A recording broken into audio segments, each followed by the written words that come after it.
In today's video, I'm going to teach you how to change the slide size in Google Slides on your computer. This is an essential skill for anyone looking to tailor their presentations to specific display requirements or printing needs.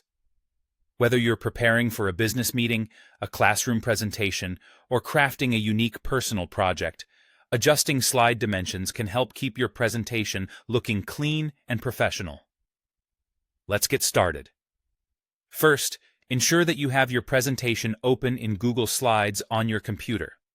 Please note that this process can't be reliably done through the mobile app, so it's important to use a desktop or laptop to follow along. Once you have your presentation opened up, take a look at the top menu of your screen. From the top menu, you're going to want to click on File. This will open a drop-down menu with several options. Look through these options for one that says Page Setup. Clicking on this will open a dialog box that might seem familiar if you've used any other Google productivity tools before.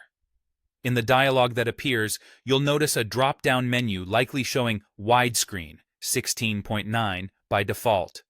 This is the standard setting for many presentations, perfect for most modern screens. But perhaps you want something different, and that's entirely possible. Click on the drop-down menu to see other preset options, and more importantly, the one labeled Custom. Selecting Custom will reveal two fields where you can enter your desired width and height. This is where Google Slides gives you the flexibility to define the exact slide dimensions you need.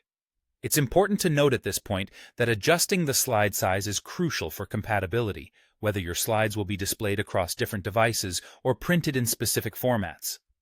Go ahead and type in the specific dimensions you want for your presentation. You also have the option to pick the unit of measurement, such as inches, which is typically used in the United States. Remember to be precise with the measurements to avoid any awkward formatting surprises later. Once you've entered the dimensions, simply click Apply or OK. This action will resize all the slides in the entire presentation to fit the new dimensions you've just set. It's a quick and easy way to ensure uniformity across your presentation. Now, one important thing to remember is that adjusting the slide size may affect your slide layout. Different slide sizes could change the way elements like text boxes, images, or backgrounds interact on the page. After applying your changes, review your slides to ensure everything still looks the way you intend. You might need to adjust some elements for optimal presentation. And there you have it. You've learned how to customize your slide sizes in Google Slides. This simple adjustment can really refine the look and feel of your presentation. Thanks for watching, and don't forget to subscribe for more useful tips.